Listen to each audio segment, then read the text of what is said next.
Yo, let me get my little intro in here. Lay out.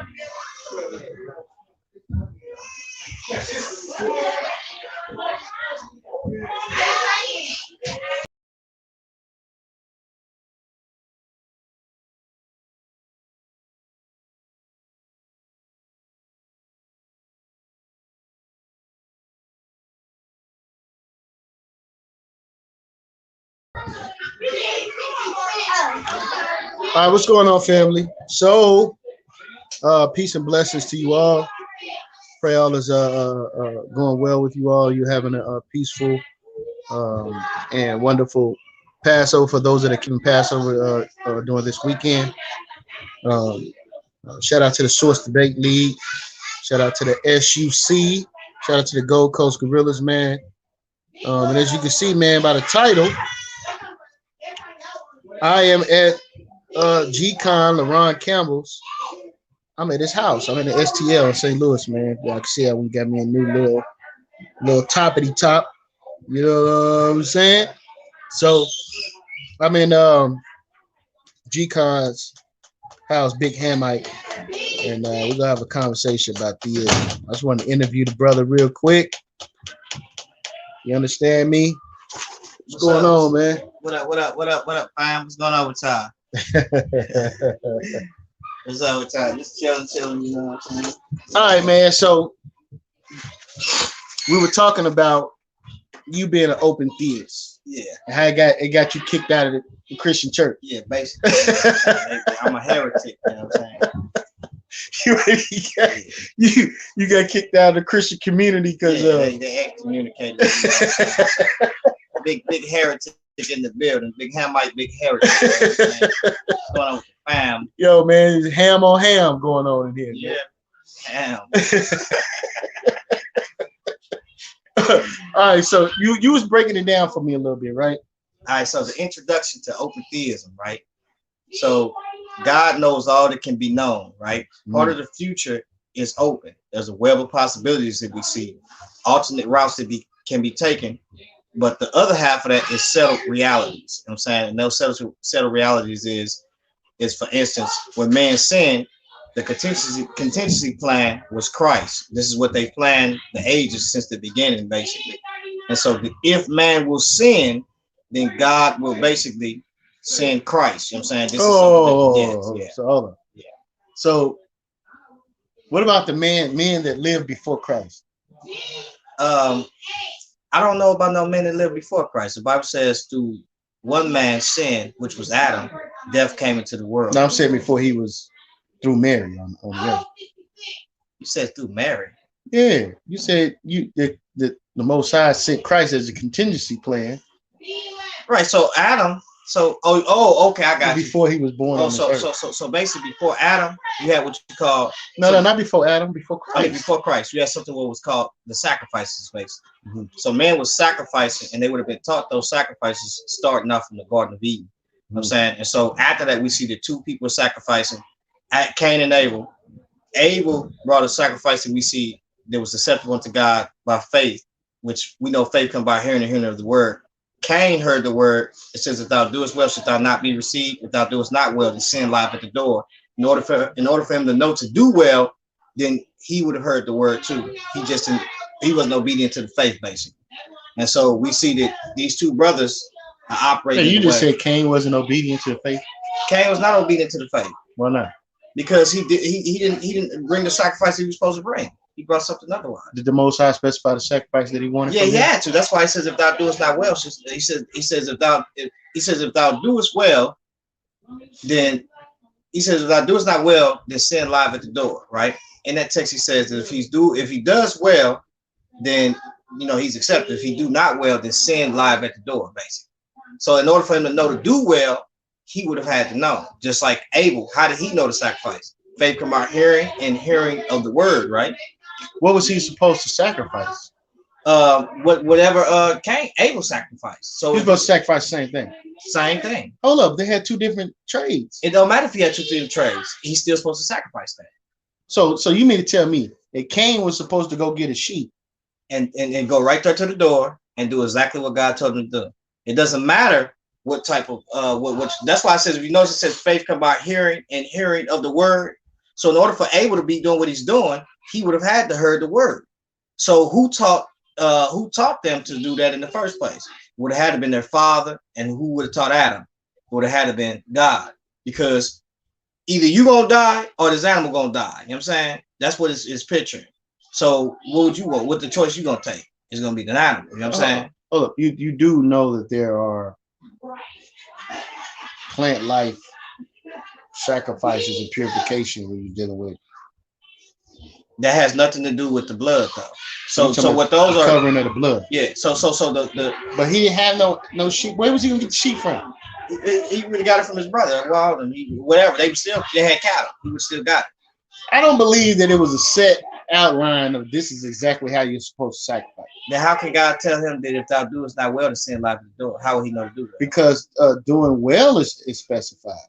Doing what's well. So how would he know to do well? Well, I think the failure. I think his failure was that it wasn't a sincere offering from his heart. I believe like it was just like it was a nonchalant thing for him. Now, what the writer is demonstrating is this is the first religious war that we see, a way of how one should worship. Should you worship this way or should you worship this way? That's the first way. So when we look at all the other texts, anyone that's coming another type of way that doesn't foreshadow Christ, then clearly they ain't hearing from God. If you're coming from over this mountain, over this hill over there, and God ain't told you to do that, you ain't heard from God. So both of these brothers would have heard from God. They would have known what they should have done. He brought a offering that we see that was not acceptable unto God. Why? Because God didn't tell him to do that. So only reason why God can complain about the offering. Yeah, well, you have to show us where it was told. Well, where did he tell Adam to do it? I mean, Cain. When did he tell Adam to do it? When did he tell Abel to do it? That's so you don't have no evidence. So you know, the evidence that I do have is he says faith come by hearing and hearing of the word. But what's that got to do with the example of sacrifice being given to Adam? Where is that at? Okay. Let me get that for you. Let me get that. What are you talking about? The skin cover when they walked out of the garden? Yeah, here it is right here. This is Now I want y'all to see this because this man is 1,000% in error. Okay, so I want to make sure. Y'all gonna learn something today. Yeah, you're gonna learn today. You want to make sure that y'all see what this man is about to try to do here. You just trying to superimpose that on there. Okay, so I want y'all to understand the whole garden layout, right, is working with the tabernacle, and you're gonna see it in this text right here. So watch what it says here. It says, and unto this is Genesis 3:21. And to Adam also, and to his wife, did the Lord God make coats of skins and clothe them. I knew you was going there. Right. Man. So if he made coats of skins, something had to die. So what is that representing is basically the death of Christ. So right now, I'm gonna tear this food up. I got some chicken wings in here too. You know what I'm saying? So with those chicken wings, right? I'm eating those chicken wings to sustain myself. But that chicken didn't do anything. You know what I'm saying? It's just to sustain me. That chicken is dying because I have to sustain myself. It's the same thing in the text. That animal is dying so you can sustain yourself, which actually points to Christ, basically. So that's how we sustain ourselves through Christ. You know what I'm saying? Yeah, but that's still not an example of a sacrificial art that was supposed to have been displayed by Abel. You don't have no sprinkling of blood. You don't have no the killing aspect of it as far as because that wasn't done by Adam. Adam didn't kill those animals. No, we didn't say he killed them, but we would know he would have done that. Abel did though. Because if you look at it, Abel killed his animal. Yeah, Abel killed his. So Adam would have taught his sons to do that. Because notice it says in the process of time, the next text, look what it says. And it came to, and it says, and Adam knew his wife Eve, and she conceived and bare Cain, and said, I have gotten a man child from the Lord. And she bare again, and she again bare his brother Abel, right? And Abel was a keeper of the sheep, but Cain was a tiller of the ground. And in the process of time, it came to pass that Cain brought of the fruit of the ground an offering unto the Lord. And Abel, he also brought of the firstlings of his flock And of the fact the Lord had respect unto Abel and his offering, but unto Cain and to his offering he had not respect. And Cain was very wroth, and his countenance. Now remember, hold up. Now remember, I just said that there's a ceremony of the first fruits, right? Right. Which is something that was Cain's. Right, but we still keep that as Hebrew Israelites. We still keep the offering of the first fruit. It's an offering that you bring the first yield, and you bring that, you give that to the Levites. But right? You can't take that to the door though. So what I mean by this is that this is the door that they offering at. But you don't see that. But I'm gonna tell you what door is that. you gonna make up a door. Nah, it's a door right there. It's a door. That's why Christ says, "I am the door." Right. Oh, here we go. But look, okay, so the first fruits, right? That doesn't go beyond the veil. That doesn't go into that place where Adam sinned at. That stops right there. No, because it's a process.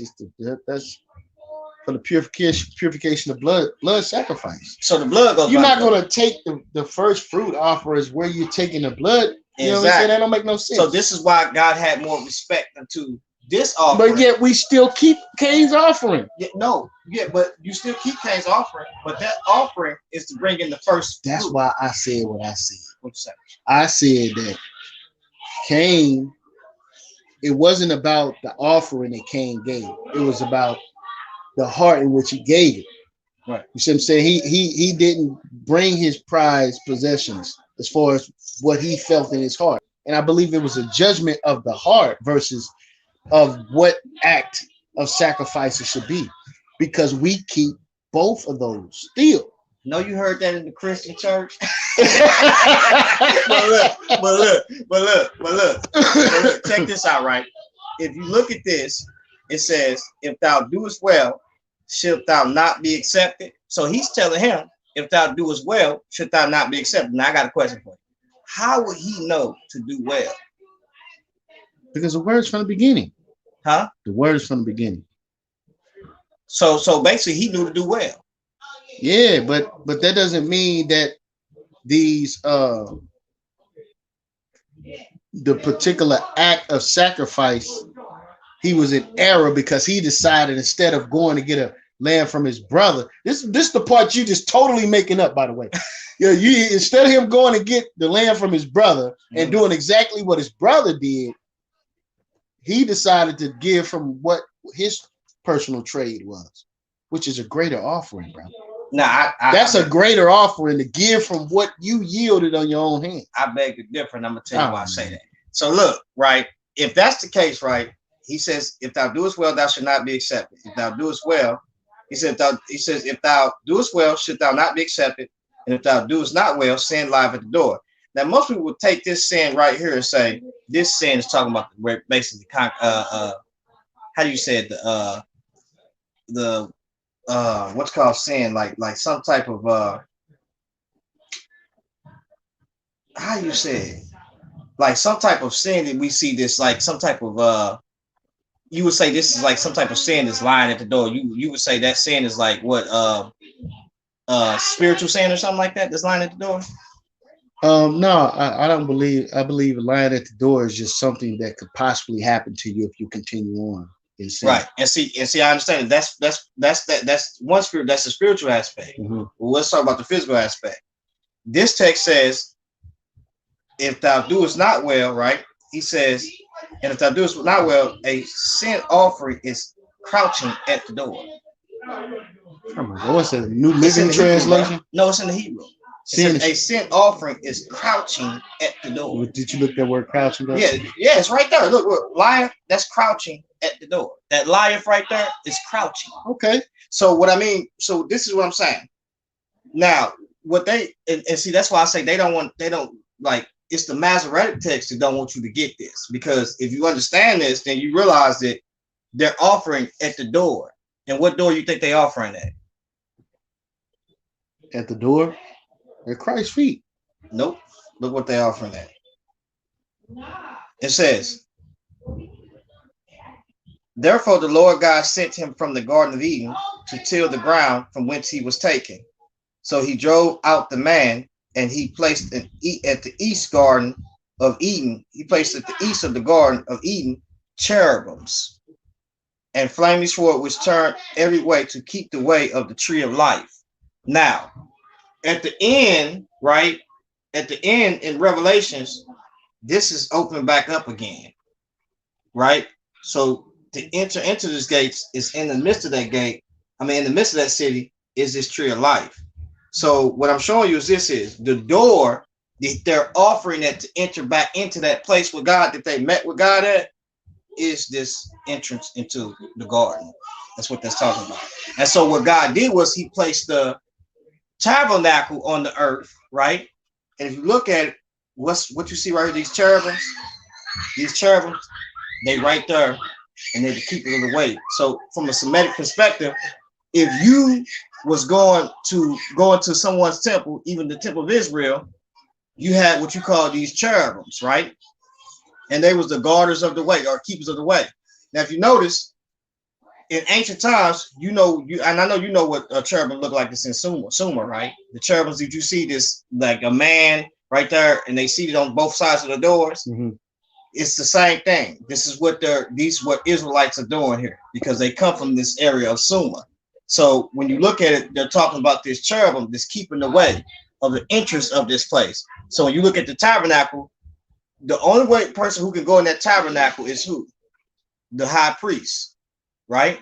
In Jerusalem. Yeah. And so when he goes in there, he would be like what you would be. He would put they would put a string on his leg and drag him up out of there if he is in that piece and he's what you call it. So if you're a priest, they put a string on his leg with an ox, and if he gets slayed in that place, they drag him on up out of there. He's the only person that can go into behind the veil, right? Too. Who? So the priest, okay. The high priest. So here, when you look at this, the door that he's talking about here is this very door to enter back into this place. The Garden of Eden is your tabernacle that we see, that heaven on earth. But in reality, that's really speaking about this place right here that you got to get back to. That's what that's talking about. And so what men will do is they will offer at that door. Why are they offering at that door? Because they want to enter back into that place. And so when it says door here, he says it's crouching at the door. That's what they're talking about. Now, and from a spiritual concept, Christ is that door. So you ask me, how do I know this? Because when Christ was saying he was the door, I've studied ancient Egypt. I've studied Sumer. And you can go look it up. There's something they call false doors, right? With cherubims is in front of them. Guess whose false door that you see? Ampu, that stands behind those primordial mound, the Sphinx. Mm-hmm. That primordial mound that you see, that Sphinx is standing right there. His name is Ampu. He's the guardian, or he will be their cherubim that's guarding the doors or the doorway or passageways. So that's what that's dealing with. So this is the same thing. So he says a sin offering is crouching at the door. He's telling Abel, basically, watch what he says. He says, if thou doest well, shalt thou not be accepted? And if thou doest not well, a sin offering is crouching at the door, and unto thee should be his desire. Now notice he says, and to thee should be his desire, and thou shalt rule over him. There's two ways you can look at this. There's a usage that's in the same text right before it. Look what it says here about his wife. He says, he tells his wife, he tells the wife, unto the woman, he said, I will greatly multiply thy sorrow, and thy conception and sorrow shalt thou bring forth children, and thy desire should be to thy husband, and he shall rule over thee. Right? So most people say, well, he's going to rule over sin. That ain't what that's talking about the next chapter, right? Because it ain't talking about it here. It's talking about whoever's crouching at the door is going to rule over. Right. And so even with that, it's two ways you can take that. That is crouching at the door. You can offer that, but really it's talking about his brother, because he was before his brother. So what it's saying is get back in your position. And that's what we go back to it now. Get back in your position, basically. So it's the same. What? Message. Okay, look what it says. Extreme philosophy, what you just did, man. But look what it's saying here. It's saying, and then we're gonna get back to the old theist part, because I got a couple questions too. I want to bring out the Isaiah 5 at least, and then I'm gonna eat my food because I'm hungry. Oh my God. But look what it says here. It says, 4. He says, And if thou doest not well, sin offer is sin is crouching at the door, and to thee should be his desire, right? So unto your brother should be his desire. The one who's crouching at the door. Okay, that could be that then. But you keep saying like that. Yeah, I'm saying it can be either then way. You said he can offer what's crouching at the door. Yeah, he can offer what's crouching at the door. What? Because if you look at the Hebrew word right there, it's kata'ah. It's a sin offer. Or it could be the inclination of sin. What's lying at the door is a sin offering? Yeah, so basically the same thing would happen with your boy. No. Read Abraham. It again. Look what it says. If thou doest not well, should thou not be accepted? If thou doest not well, sin lies at the door. So what lies at the door? A sin. No, sin lies at the door. Okay. Sin lies at the door. And that is what's going to rule over you if you don't do it. That's the church perspective. No, that's what it's saying. That's what I know. I know that says that most people might think that they're saying that there because we got that perspective, but I think that came from mostly Masoretics that actually did it. And I'm gonna tell you why. Because if I prove that you got to offer blood to get to God, they don't want you to know that. And so let's look at that term in the Hebrew. That's Genesis. Let's look at Genesis 4. Then it was right here.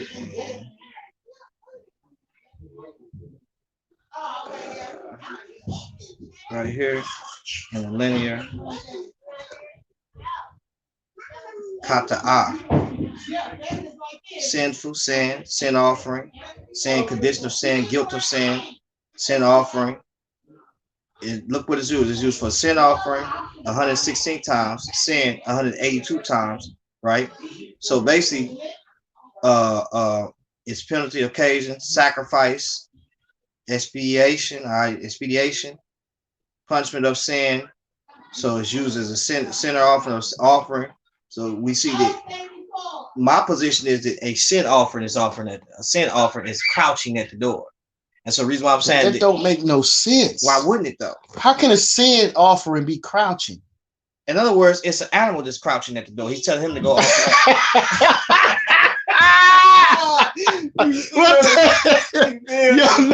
No, I don't feel you at all, man. What the hell are you talking about, so man? Listen. You got just a goat just sitting there crouching. Okay, so let me ask you a question. Hey, y'all, do y'all remember that? Do y'all remember what happened with Abraham when he went to go offer Isaac? What was in that bush that was caught like that? It was ram. And what did he do with that ram? He sacrificed it. It's the same thing here. They ain't got nothing to do with what's crouching at the door that's going to rule over you. No, so the sin offering is going to rule over you. No, it ain't that this ruling over you. What he's saying in that context, what he's saying is this ruling over him will be his brother, basically. How you doing that, bro? Because it's the same usage in the other text. And so the reason, what made me position myself to listen to that, because I was reading it, right? And I said, okay, so I said, I wonder what that means. Let me look at what this actually means, right?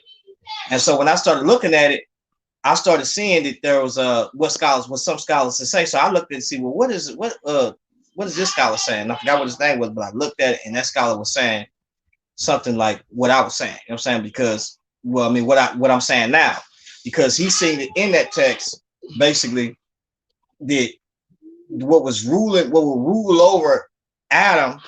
rule over Abel will be his brother. But if he offered this crouching the door, then his brother's desire will be unto him, basically. Hold on, let's just read it again, right? Read it again.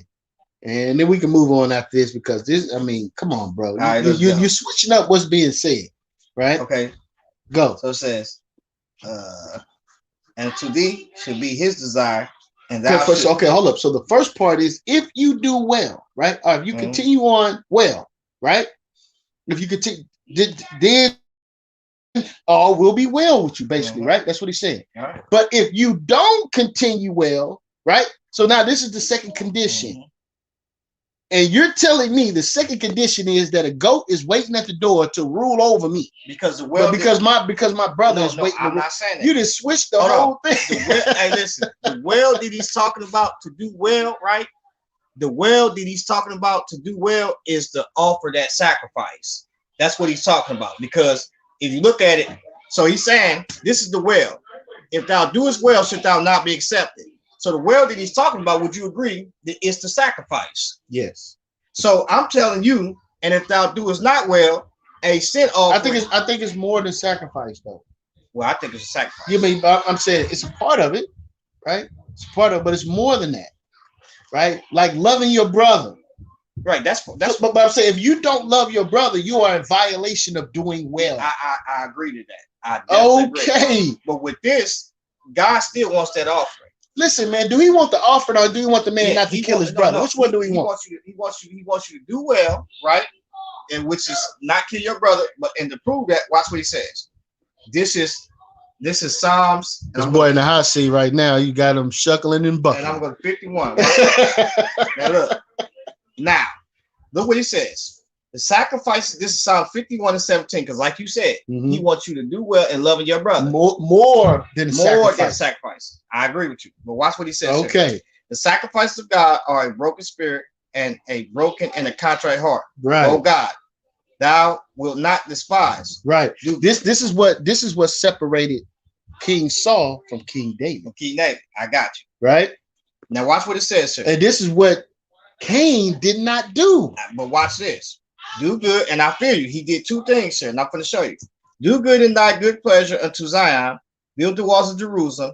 Then shalt thou be pleased with the sacrifices of righteousness and with burnt offerings and whole burnt offerings. Then shalt thou offer bullocks upon thine altar. So what he's saying is this is twofold.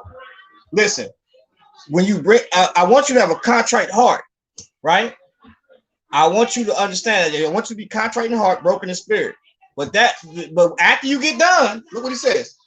Then shalt thou be pleased with the sacrifice of righteousness, with burnt offering and whole burnt offerings. Then shalt thou offer bullocks upon thine altar. So what he's saying is, when you're bring this in not in a way to where it's more religious of a festival, but really with a broken spirit and a contrite heart. Right. That's not neglecting the fact that Cain, even though he felt that way, he still was not supposed to offer. No, he still was supposed to offer. But what does that have to do with number one? The sin that crouches at the door is a goat. That's what you said.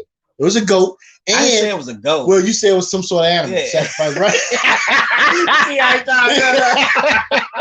Look, he put the goat in there. No. Well, that's one of the primary right in Semitic language. So anyway, then you loop that and said that it could be your brother that's trying to take your spot. Well, no, I wouldn't say in the sense is that's you Hamites, man. Hold on. That's you Hamites. No. Yeah. No. That's these damn Hamites trying to take the spot of their brother. Sure, man. That's what's going on. What I'm saying. I'm saying this. Is it clearly okay? The elder brother, he gets the double portion of the blessings. That's the law. So basically, if he's getting the double portion of the blessings, his brother. If he's not doing what he should in this text, he's going to rule. His brother will rule over him, and his desire will be unto his brother. Just like we see that when the wife did what she did that was wrong, what happened with her position? Basically, She's secondary. So what this is saying that this put him in a position to where when he didn't bring what he should bring, it put him in the position to where he was secondary. So you're saying he should have brought exactly what his brother brought. He should have brought exactly because it's picturing Christ. But anyway, let's get on to the next topic. Okay, you want to change the topic because that right there.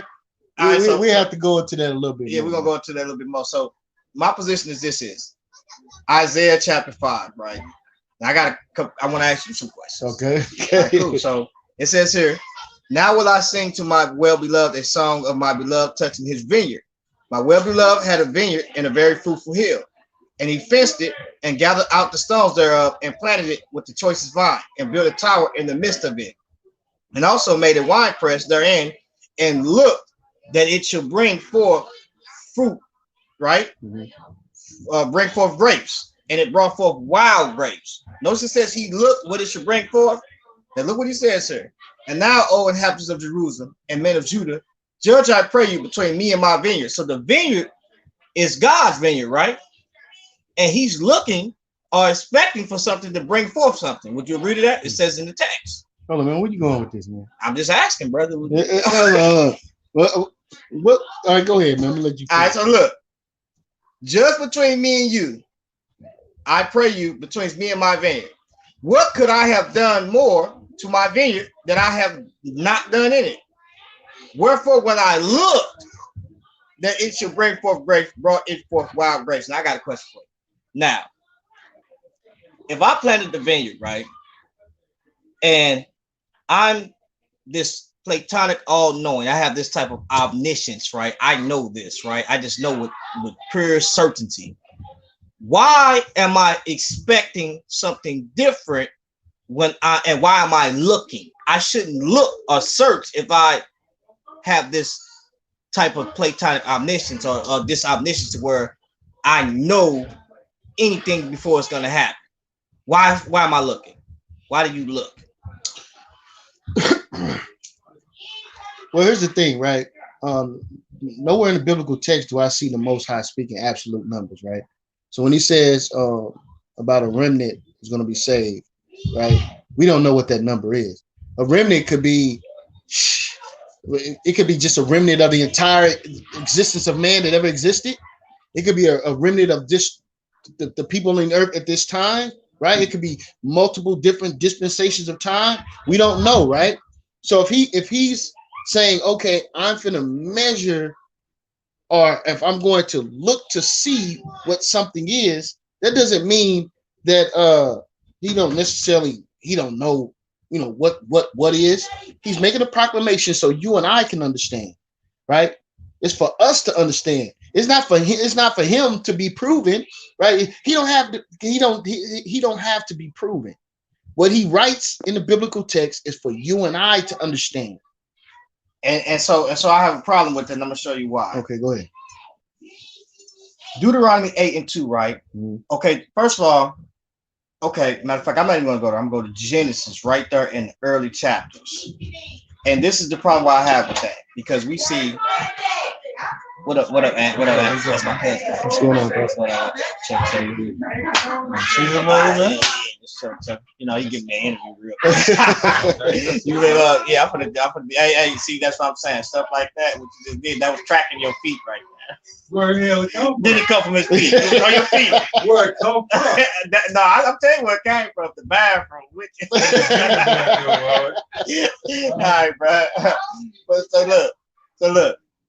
So yeah, my cousin that tracks tissue from the feet. Yeah. So look. So it says in this text, right? I gotta say this. Then I can't, you know what I'm saying? I'm gonna end this in a minute because we got it, you know what I'm saying? Yeah. That's right. But so look.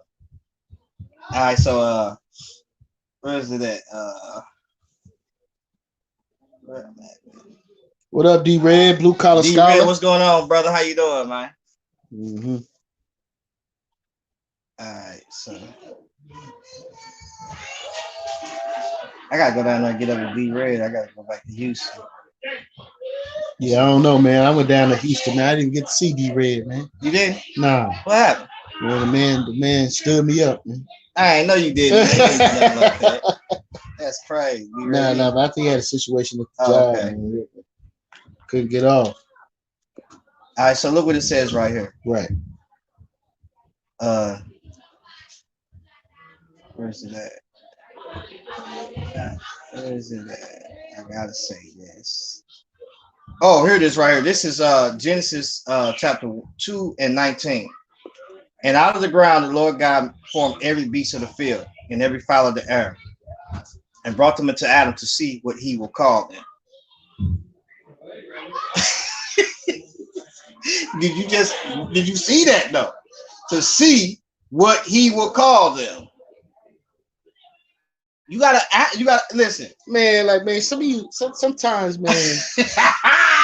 Look, let me ask y'all something. Yeah, sometimes, man. Listen, if he in that text it says, and the Lord God brought these animals to Adam to see what he would call them. So he's acquiring knowledge from Adam. So what I get from that is that God is looking at his creation and he's seeing basically what his creation is doing. Whether he's searching their heart to know them. And so That's what I see in the text. You know what I'm saying? But I'm gonna have to stop here because these kids is in the back clowning, and somebody gonna fall down these steps, and I need to. You know what I'm saying? It's like I'm a prophet, and if I, you know what I'm saying, I can see certain things that's gonna happen. So, But that was so trivial, man. Come on, man. so just why is he looking to see what he will call it? I mean, come on, man. Listen, Right, so the most I give power and authority to his creation also create. Right? Right. But why is he saying what he it's no different, man. If okay, so let's say you got your son a dog. This is just an example, right? Small example. That's your son a dog. You know your son about to call his dog Frank, right? Right. You know he finna call the dog Frank. You know he gonna name it Frank, right? You bring him. Let's go see what he named the dog. Then he named the dog Frank. Nah, but what? Nah. What are you talking about? Hold on. What are you talking about, man? Listen. Okay. Then that takes away from you giving your creation power to create. No, if you're taking it away, if what's the purpose of this is what I'm saying. If I'm in Deuteronomy 8:2, right? Mm-hmm. It says, "And thou should remember all the way which the Lord thy God led these 40 years in the wilderness to humble thee and to prove thee." Watch this. To know what was in thy heart, whether thou wouldest keep his commandments or no. So what I'm saying is I'm reading the Bible, and from a perspective, I'm gonna be quiet because I thought the baby was asleep. But listen, I'm reading the Bible, and from this perspective, I'm saying this: that we've been taught in churches that God has this type of platonic omniscience, but clearly God tests his people.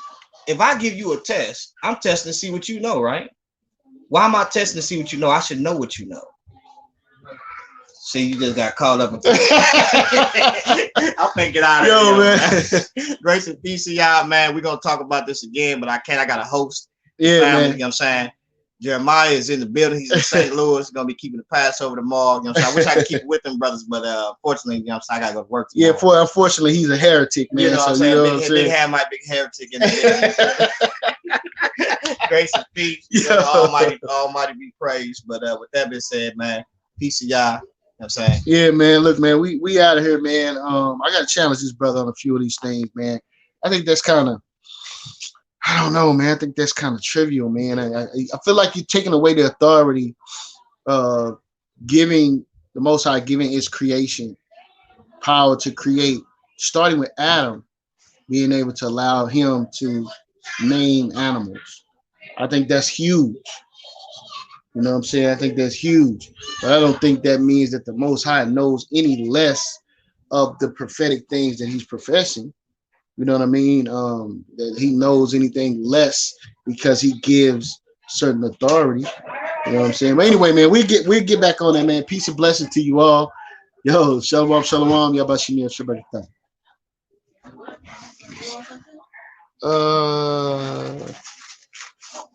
Not right now. You? Yeah.